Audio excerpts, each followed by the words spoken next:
안녕하세요. 오늘 여러분과 함께 좀 깊이 살펴볼 내용은요. 사도행전 1장 1절에서 4절 말씀입니다. 약속된 사건을 준비하라는 이 메시지를 중심으로 성령 강림의 의미 좀 쉽게 풀어보려고 합니다. 처음 접하시는 분들도 이런 거구나 하실 수 있게요. 이게 사실 예수님이 부활하시고 나서 50일째 되는 날, 그 성령 강림 사건에서 이야기가 시작되잖아요. 네, 맞습니다. 그 사건이 그냥 과거의 어떤 기념일, 이게 아니라는 거죠? 그렇죠. 오늘 우리한테도 뭔가 성령님의 임재를 기대하게 하는 그런 날이니까. 그래서 사도행전을 성령행전이라고도 하잖아요. 네, 딱 맞는 말입니다. 사도행전을 누가가 기록했는데요. 누가복음이 예수님의 지상에서의 행적을 다뤘다면 이 사도행전은 예수님이 승천하신 후에 성령께서 어떻게 역사하셔서 복음이 퍼져나가는지 그 과정을 보여주는 거죠. 그러니까 후속편 같은 거네요. 그렇죠. 근데 이게 시작을 보면 데오빌로라는 사람에게 보내는 편지 형식이에요. 데오빌로? 이름이 좀 특이한데요? 혹시 이 사람은 누구인가요? 좀 알려주세요. 이게 참 재미있는 부분인데요. 누가가 먼저 쓴 누가복음에서는 이 데오빌로를 각하라고 불렀어요. 굉장히 높여 부른 거죠. 각하요. 네네. 근데 사도행전에서는 그냥 데오빌로요 이렇게 불러요. 이게 뭘 의미할까 생각해보면 아마 데오빌로가 누가복음을 읽고 그리스도인이 된 게 아닐까 그렇게 해석하기도 합니다. 관계가 더 가까워진 거죠. 와, 신기하네요. 그냥 호칭 하나 바뀐 건데 그런 의미가 있을 수 있군요. 네. 그리고 더 중요한 건 데오빌로라는 이름 자체의 뜻인데요.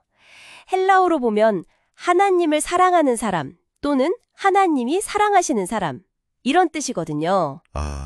하나님을 사랑하는 사람. 네, 그러니까 결국 이 사도행전은 뭐랄까 특정 인물, 데오빌로만을 위한 게 아니라 바로 지금 이 이야기를 듣고 계신 여러분, 하나님을 사랑하고 또 하나님의 사랑을 받는 바로 여러분 모두를 위한 말씀이다. 이렇게 볼 수 있는 거죠. 와, 그럼 이게 그냥 옛날 이야기가 아니라 지금 바로 우리 이야기라는 거네요. 그게 참 인상 깊습니다. 그럼 이 사도행전, 성령행전이 우리 삶에는 구체적으로 어떤 메시지를 줄까요? 1장 1절에 보면 예수님이 행하시며 가르치시기를 시작하신부터라고 되어 있던데요. 네, 맞아요. 그 구절이 참 중요합니다. 보통 우리가 언행일치라고 하잖아요. 말하고 행동하는 거. 근데 여기는 순서가 행언일치 같대요. 행동이 먼저 나오네요. 정확히 보셨습니다. 예수님의 삶 자체가 메시지였다는 거죠. 말로만 가르치신 게 아니라 먼저 삶으로 다 보여주셨다는 의미로 해석할 수 있어요. 삶으로 보여주는 것. 네. 그게 말보다 훨씬 강력하잖아요. 간디 일화도 있지 않습니까? 아이에게 설탕 끊으라고 말하기 전에 본인이 먼저 2주 동안 설탕을 끊었다는? 네네. 그런 얘기 들어봤어요. 삶의 소리가 말의 소리보다 크다는 거죠. 예수님의 제자들도 마찬가지였어요. 성령을 받고 나서 그분의 말씀을 전하기도 했지만 그분의 행하심을 따라 살았기 때문에 그 기록이 사도행전이 된 겁니다. 어쩌면 여러분의 삶도 말이 앞서기보다 삶이 먼저 이야기하는 그런 성령 행전이 될 수 있기를 바라는 마음이 담겨 있는 거죠. 삶으로 쓰는 성령의 행전이라 멋진 표현이네요. 근데요, 예수님이 제자들한테 예루살렘을 떠나지 말라고 하셨잖아요. 거기서 약속하신 성령을 기다리라고. 근데 제자들 입장에서 예루살렘은 좀 그렇지 않나요? 스승을 막 부인하고 도망쳤던 곳인데. 그건 가장 부끄럽고 피하고 싶은 실패의 장소였겠죠? 그렇죠. 근데 왜 하필 거기서 기다리라고 하셨을까요? 바로 그 지점이 정말 중요합니다. 뭐랄까, 우리의 가장 약한 부분, 실패했다고 생각하는 바로 그 자리가 오히려 하나님을, 성령님을 깊이 만나는 자리가 될 수 있다는 거예요. 실패의 자리가요? 네. 모세를 생각해 보세요. 이집트 왕자였을 때가 아니라 모든 걸 잃고 광야에서 실패자처럼 지낼 때 하나님을 만났잖아요. 그러네요. 마이클 조던도 그런 말 했잖아요. 수많은 실패가 자기를 만들었다고. 어쩌면 성령 충만은 실패한 자들에게 주시는 하나님의 선물이다. 이런 표현처럼요.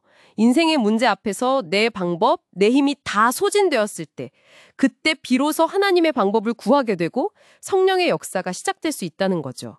그러니까 실패의 기억 때문에 주저앉을 필요가 없다는 겁니다. 와, 실패가 끝이 아니라 새로운 시작점일 수 있다.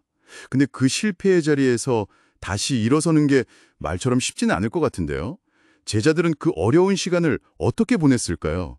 예루살렘에서 뭘 하면서 기다렸을까요? 성경 기록을 보면 명확하게 나와요. 그들이 예루살렘을 떠나지 않고 오로지 기도에 힘썼다라고 되어 있습니다. 오로지 기도예요? 네, 그냥 가만히 있었던 게 아니에요. 기도는 단순히 뭔가를 달라고 비는 걸 넘어서요. 내 생각, 내 계획, 내 뜻을 내려놓고 하나님의 뜻이 이루어지게 구하면서 삶의 주인을 바꾸는 작업 같은 거죠. 아, 삶의 주인을 바꾼다. 네, 기도를 통해서 내 마음밭을 막 갈아엎는 거예요. 성령님이 오셔서 편하게 일하실 수 있도록 준비하는 거죠. 옛날 우리 신앙의 선배들이 빈들의 마른 풀같이 시들은 나의 영혼, 이 찬양 부르면서 정말 간절하게 성령의 도우심을 구했잖아요. 네, 그렇죠. 그 찬양 알죠? 그런 것처럼 기도는 내 한계를 인정하고 정말 겸손하게 하나님의 은혜를 구하는 행위인 겁니다.